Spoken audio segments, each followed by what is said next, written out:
First Things First is sponsored by Gillette, the best a man can get. Hi, everyone, and welcome to First Things First. It is Monday morning in New York City. We're just days away from Christmas. Things are heating up in the NFL. We got a lot to talk about. Good weekend? Excellent weekend. Thank you, Jenna. Yourself, see? Good weekend? Very good. I love it. All right, well, let's talk about a couple things coming up in the next 3 hours. The Eagles pulled off a big upset over the Rams. Colts shut out the Cowboys. But we start with Patriots and Steelers. One team looked messy. One team looked focused, but the roles shaken, reversed in this one. Let's show you how it all played out. Patriots in Pittsburgh. We will pick this up with 12 minutes left in the third quarter. Big Ben Roethlisberger hits the always reliable Antonio Brown for a touchdown. AB finished with 4 catches for 49 yards. Moving on to the fourth now.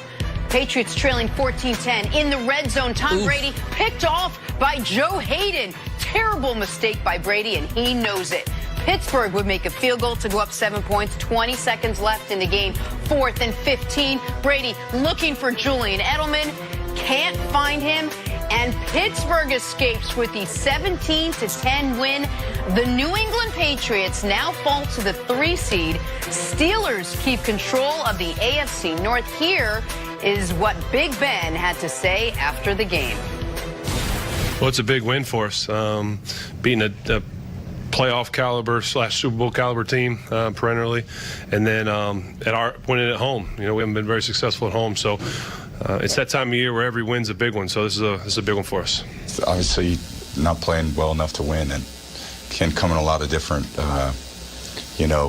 ways, turnovers, and just missed opportunities. I think that's what it comes down to. Too many plays where we've got opportunities to do stuff with it, and we don't. So it's football. I mean, wish outcomes were different, obviously, this week, last week, but just have to get back to work. We were, I don't say at a crossroad, but there was, sink or swim, whatever you want to call me. There's some decisions need to be made. Some guys, we all need. Are we going to step up and play? Are we going to come together as a team? Are we going to kind of divide each other? What's going to happen? Who knows? And this was going to be a great challenge for us at home against, like I said, a team that is always one of the best. And so I thought guys answered the bell today. This was an odd game. If you just read the recap and you took the teams out of it, it would seem to stand that the Patriots won and were buttoned up and played a pretty okay game, and that the Steelers were much characteristic of themselves, just a little messy and a little sloppy with penalties, but it wasn't that way. What do you think was the key to the Steelers pulling out the win in this one, CC? Well, there were a couple things. The Pittsburgh Steelers, they had the mentality. Ben Roethlisberger mentioned it, as far as coming together as a team. The only way you can have a conversation with your teammates about coming together if you're not together. So the coaching staff, the players, they decided they played this game like a playoff game. This was the first week of their playoffs. Yep. And if they're going to be successful, I mean, they're going to have to win like 7 in a row to be able to get to the Super Bowl. But that was their mentality. You could see it as far as their focus. And you're not going to see a Patriot team that's going to be penalized 14 times over 100 yards. As you mentioned in the copy, that's a reversal of fortune as far as typically we would expect Pittsburgh in this type of game to do that. And for one team to be able to run the ball, the Pittsburgh Steelers were that team. One of the things was the key, too, was they put in a new wrinkle that I haven't seen a lot of teams do. They ran like a toss sweep, but it wasn't a toss sweep. They tossed the ball to Jalen Samuels, who had a dominant day, and it was the theme around the NFL, we're going to run the ball. But they allowed him, because they knew that New England would overflow, allowed him to be able to cut the ball back or read wherever the ball was going. This was a new wrinkle that they added to this game. They ran it a number of times, very, very successful in their concept of we're going to out-physical New England. We're going to slow this game down. I don't care. They've changed the rules. The weather has changed. Now we're back to playing the NFL football that we're used to seeing. So I thought that the penalties by New England were a key to their overall sloppiness. And I like the new wrinkle that the Pittsburgh Steelers added with Jalen Samuels with this semi-toss to dominate in the run game. Those were 2 of the keys that led the Steelers to be able to get this upset win. Wrinkle or no wrinkle, no one saw this game from Jalen Samuels coming. I know that because Jalen Samuels told Peter King late last night. Peter King asked him, when's the last time you had 19 carries in a game? Said never.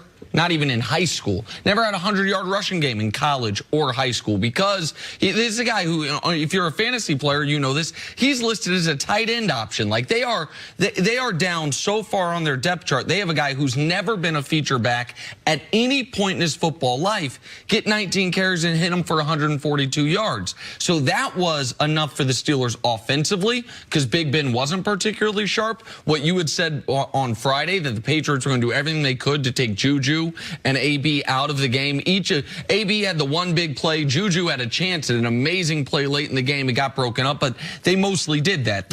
It was through the ground and with the tight ends how the Steelers moved the ball. But 17 points, I don't think any of us thought would be enough to win this game for either team. To me, the story was a Steelers defense that, aside from one play, where the bust halfway through the first quarter, defensive backs of the Steelers ran into each other playing man-to-man. Tom Brady hits them for the big touchdown. I mean, and you've got Hogan running as open as you will ever see a receiver run in the NFL. Next Gen Stats said he was literally the most open any receiver's been in 2 years in the NFL. Aside from that, that to me was the Steelers basically pitching a shutout.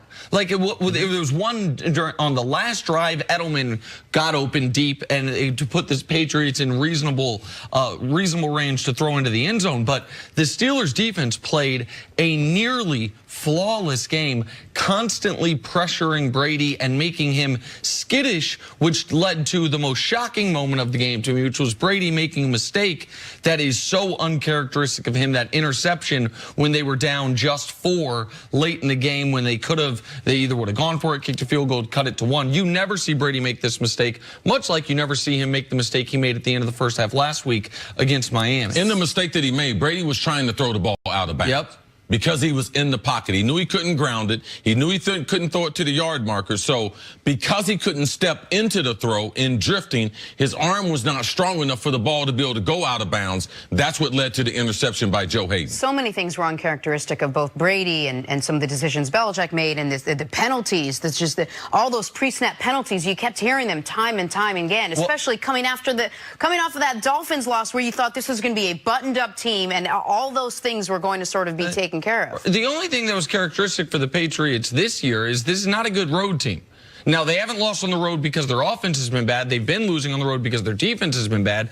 But this is a team that has been awful on the road. They're 3-5. I would say they've played well on the road once, the Bears game, which now looks like one of the more impressive road wins all year. But their other 2 wins were a tight game in the third quarter against the Jets, a tight game in the third quarter against the Bills, and 5 losses.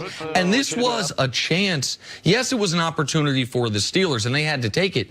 But for the Patriots, like, this was a chance to stay in the 2 seed, to stay alive for the 1 seed, to put their rival to bed in Pittsburgh, and they weren't able to do it. First time since 2009, Pats finished the season under 500 on the road. All right, let's talk about this from the Steelers' perspective. What does this mean now for this team moving forward? Can they do what Dallas did several weeks ago and go on that defensive run? Remember, after the Thursday night game against the Saints, we were like, man, can they duplicate this? Jerry Jones is like, man, once you experience something like that, he said, he used the analogy of, it's like when you're poor and you finally get some money. Yeah. So the Pittsburgh Steelers, who have been rich for a long, long time, I think that this is a tremendous win for Mike Tomlin. We talked last week, Nick, about them only having 3 coaches in the last 50 years. Mike Tomlin will get some of that heat off of his back. But do you have any confidence they can do this in another 7 days? Do you think they can do this 2 weeks in a row? Do you think they can do it 3 weeks in a row? To me, it's a great game. But I wouldn't be betting on them being able to duplicate that defensive intensity that they could shut down a team like New England. They haven't been consistent, so I'm willing to bet that they're going to be inconsistent coming down the stretch. That's the reason why they're in the predicament that they're in now as far as must win the rest of the way. I'm glad you mentioned Mike Tomlin. This is Mike Tomlin's 12th season as a coach, and this win here guarantees they will not have a losing record. He, of course, has never had a losing record. He now joins these 4 other men as the only coaches to ever start their head coaching careers with 12 seasons or more without a losing record. Marty Schottenheimer, Don Shula, George Allen, and all the way back Curly Lambeau, who I'm pretty sure has a pretty famous field named after him. He's now on that list. It's one of the reasons why the Mike Tomlin hot seat discussion was always an absurdity. This team's never been bad under him, and I think yesterday was one of the single best defensive performances of the entire Mike Tomlin era in a must-win game for the Pittsburgh Steelers, since they are in New Orleans 6 days from today. All right, Steelers beat the Patriots in Pittsburgh. That was a little surprising. Another surprising win was what happened last night with the Eagles. Nick Foles and those Birds may have pulled off the upset of the season. That is next on First Things First.